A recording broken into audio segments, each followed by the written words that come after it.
Infini Radio, c'est ta web radio de proximité. Connecte-toi sur www.infiniradio.fr. Bonjour Pierre. Bonjour. Tu es un des membres du groupe Structure. Exactement. Ouais. Donc là, tu es tout seul. Un demi structure. Déjà, comment ça va ? Ça va super. On a passé une assez bonne journée malgré les intempéries. Tu t'es pas envolé, tout va bien ? Pour l'instant, non. Il y a une première question qu'on se pose. J'imagine que je vais pas être la première, mais Structure. Non, déjà pourquoi ? Et pourquoi avec un S ? Pourquoi au pluriel ? Structure. Parce que, premièrement, quand on a créé le groupe, on avait envie de trouver un nom qui reflète assez facilement notre musique. Et comme on était dans toute cette mouvance post-punk, cold wave, on a cherché quelque chose de très froid, de très presque germanique, et beaucoup de consonnes. Donc Structure, on a trouvé ça vachement bien. Ouais. Et avec un S parce qu'il n'y a pas qu'une seule forme établie, je dirais, dans la musique, et qu'il n'y a pas qu'une seule forme. Voilà, c'est quelque chose qui peut évoluer beaucoup, et c'est pas toujours la même chose. On a toujours cherché à faire de la musique qui était qui n'était pas influencé que par le même genre musical, que par le même style, mais qui allait puiser au-delà, en fait, même dans la pop, dans le metal, dans la new wave, tout ça, enfin dans plein de genres différents pour faire notre musique. Donc voilà, Structure avec un S, ça s'imposait plutôt naturellement. Alors, tu es du Nord, enfin vous êtes tous les deux d'ailleurs du Nord avec Marvin. De la Somme plus particulièrement. Oui, pardon. C'est pas la même chose ? Pas encore le Nord, c'est pas vraiment le Somme. C'est pas encore le Nord. C'est ni le Nord, ni l'Île-de-France, quoi. C'est vraiment entre les deux. C'est entre les deux. C'est quand même plus au Nord. C'est plus au Nord. C'est Amiens, c'est ça ? Exactement. Et comment s'est faite la rencontre avec Marvin ? La rencontre s'est faite à l'adolescence. Disons... Collège ? Plutôt lycée. Ouais, d'accord. Lycée aux abords de notre bonne vieille gare du Nord d'Amiens, qui était plutôt l'endroit où se réunissaient les skateurs, les amoureux de la musique et des ados de l'époque. Et c'est comme ça qu'on s'est rencontrés avec Marvin. Donc, on n'a pas forcément accroché tout de suite. Ah ouais ? On n'était pas vraiment dans les mêmes bandes. Dans la même bande. Mais on a commencé on avait chacun un groupe à l'époque et on faisait de la musique un peu de notre côté. Et puis quand ces premiers projets sont terminés, en fait, on s'est dit on cherchait un bassiste. On en avait un qui est plutôt parti assez rapidement après une première tournée, et puis parce qu'il en avait marre. et puis Marvin est arrivé et a ramené sa bouffée d'air frais et d'énergie là, et voilà. Et ça se passe bien. Ça se passe bien. Ça se passe pas toujours très bien, mais comme dans tout, il faut du bon et du mauvais, mais ça se passe relativement bien. En tout cas, au niveau de la composition et de l'écriture, qui le fait dans le duo ? Est-ce que c'est tous les deux ? Alors jusqu'alors, c'était moi qui écrivais tous les textes et qui était chanteur seul, sur notre premier EP en tout cas, et sur les singles qu'on a pu sortir. Et pour l'album A Place for My Hate qu'on va sortir le 17 novembre, on a vraiment rebattu un peu toutes les cartes et on s'est reposé les questions de savoir qui avait envie de faire quoi, qui avait des besoins particuliers. Et c'est vrai que Marvin m'a vraiment dit à un moment, écoute, moi en ce moment j'ai envie d'essayer d'écrire, de chanter. Après on a toujours composé à deux dans tous les cas, et sur cet album en plus il y a eu le Covid entre les deux, donc on a été chacun chez soi à composer des morceaux, en fait, sans être vraiment tout le temps, sans être vraiment ensemble. Ouais. Et on s'est retrouvés avec du matériel qu'on avait chacun de notre côté, et on l'a mis en commun, et on s'est retrouvés avec beaucoup de morceaux, et on a choisi... De quoi faire l'album. Voilà, et on a fait l'album. Et du coup, il y a des morceaux où je reste chanteur principal, mais Marvin aussi a sa part d'expression, et c'est très cool comme ça. Ça ouvre encore plus ce côté Structure au pluriel. Exactement. Donc là, on se retrouve au Festival des Primeurs de Massy, qui mettent en avant les artistes qui sortent leur premier album. C'est pour ça que tu es là, que le groupe Structure, le duo ou groupe, je sais pas comment vous préférez. Duo, groupe, ouais. on aime l'appellation groupe, parce qu'on reste un groupe, on n'est pas un duo sur scène. À partir de deux, c'est un groupe. On est tous les deux, et voilà, c'est vrai. Et puis on est sur scène, on a quand même des musiciens qui jouent avec nous. Oui, aussi. Donc voilà, duo, groupe. Donc là, vous avez été sélectionné parce que l'album, tu l'as dit, il sort le 17 novembre, donc très Exactement. bientôt. Comment vous avez accueilli cette sélection? Est-ce que, qu'est-ce que vous avez ressenti? On était très contents parce que c'est quelque chose. Les primeurs, c'est vrai qu'on en entend parler depuis un moment. Voilà, c'est un peu un rite de passage. Donc là, on fait ce soir les primeurs de Massy. Demain, on part à Castres directement. Ouais, ce vous soir, faites les primeurs de Castres aussi, ouais. Ce soir, après le concert, on fait un bout de route. Et non, voilà, on s'est dit, allez, ça y est, c'est encore il y a eu le printemps de Bourges, il y a eu plein de choses. C'est une étape de plus, ouais. C'est une étape de plus, justement pour. C'est hyper. Je veux dire, c'est hyper valorisant de se dire qu'on sort notre premier album et qu'on est sélectionné pour ça. Voilà. C'est exactement ça.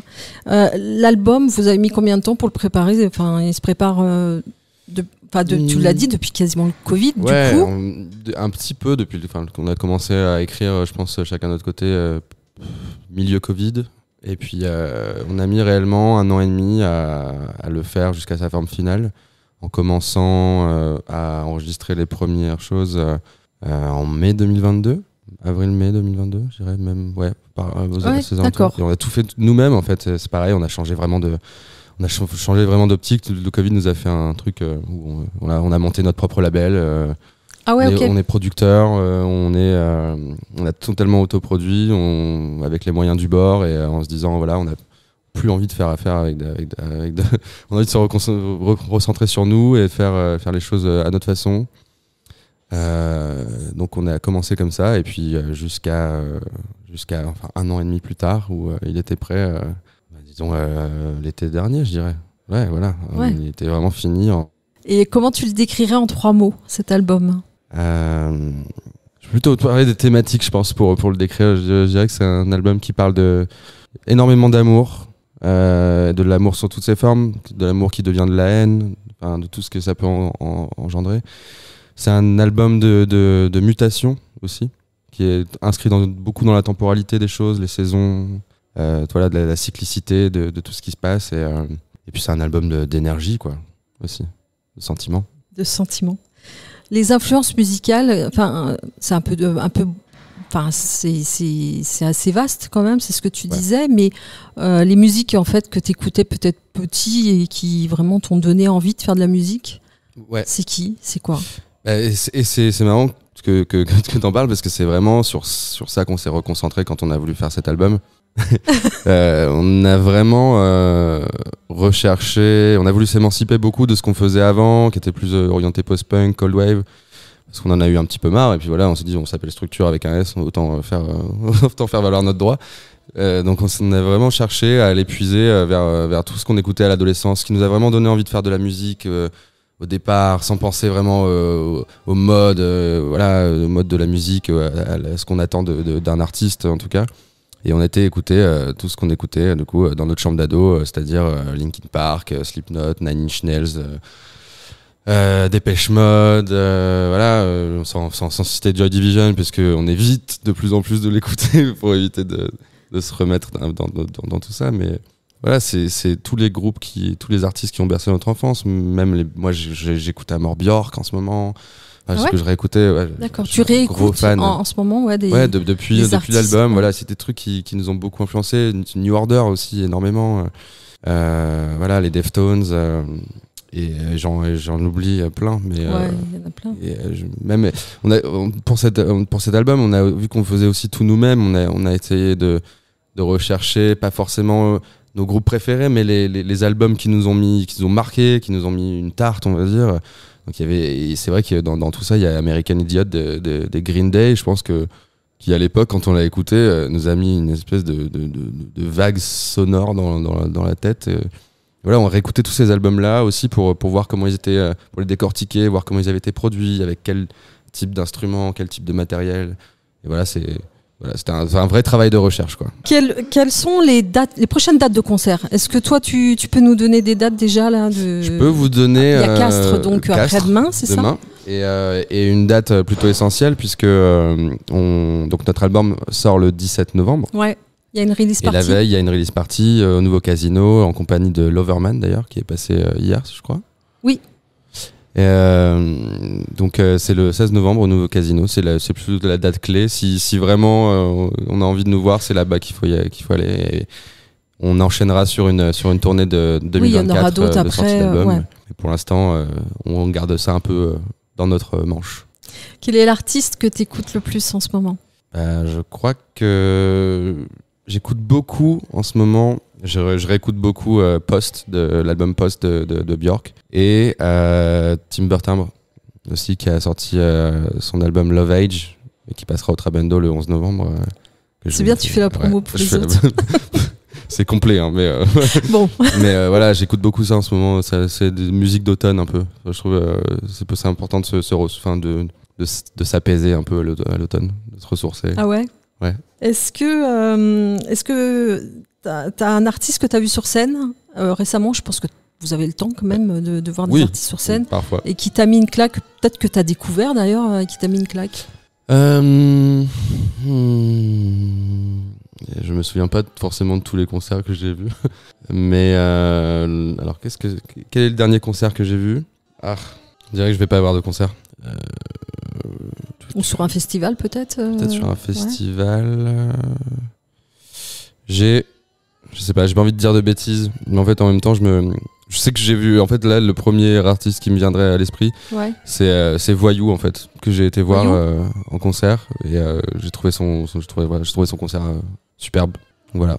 Rien à voir avec ce que j'écoute en tout cas, mais en plus c'est un ami, et j'aime beaucoup ce qu'il fait dans ce style. Donc, Alors si tu pouvais avoir un don ou un super pouvoir pendant une semaine, ce serait quoi et pourquoi? Tu pouvais avoir un don ou un super pouvoir pendant une semaine, je dirais voler. Voler? Ouais, c'est pas trop de... Ouais, enfin voler pas dans les supermarchés. Hein. J'ai compris. Ça, je l'ai déjà fait. c'est un pouvoir pour aussi. Pour te déplacer, pour aller plus vite. Ouais, c'est pour aller plus vite, pour aller plus loin, plus haut. Peut-être avoir plus de facilité à aller d'un endroit à un autre. Se sentir léger en fait. Voilà. Sans polluer la planète. Sans polluer la planète. Parce qu'il y a le train pour ça. Ça peut être bien aussi. Voilà, tu peux la voler. Je serais moins en retard. Là, t'as pas besoin de super pouvoir, tu peux t'envoler. Non, ouais, je pense que voler, c'est vraiment un super pouvoir, qui pourrait être incroyable. C'est vrai que la liberté de pas pouvoir se jeter aller dans le vide, la sensation d'adrénaline, et en fait de pas à la fin genre tomber. Enfin, vraiment pas de tomber, mais vraiment de voler quoi. Et dernière question, justement, quelle est la question qu'on ne t'a jamais posée mais que tu aimerais bien qu'on te pose?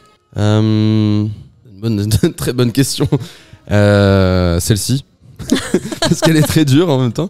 Je pense que waouh, c'est une colle celle-ci. Je sèche. Tu sèches? Ouais, je sèche. Peut-être qu'il y en a pas. Peut-être qu'il y en a pas. Il y en a. En fait, genre, je suis super surpris à chaque fois qu'on me pose une question qu'on m'a jamais posée. Mais je réfléchis jamais à l'avance c'est pourquoi, le but. Il faut que ce soit spontané. Je sais pas, genre, je trouve que faut que ce soit spontané. Et, pas vraiment d'attente particulière des questions. Ok. Merci beaucoup, Pierre, Je vous en prie. du groupe Structure. Merci à vous.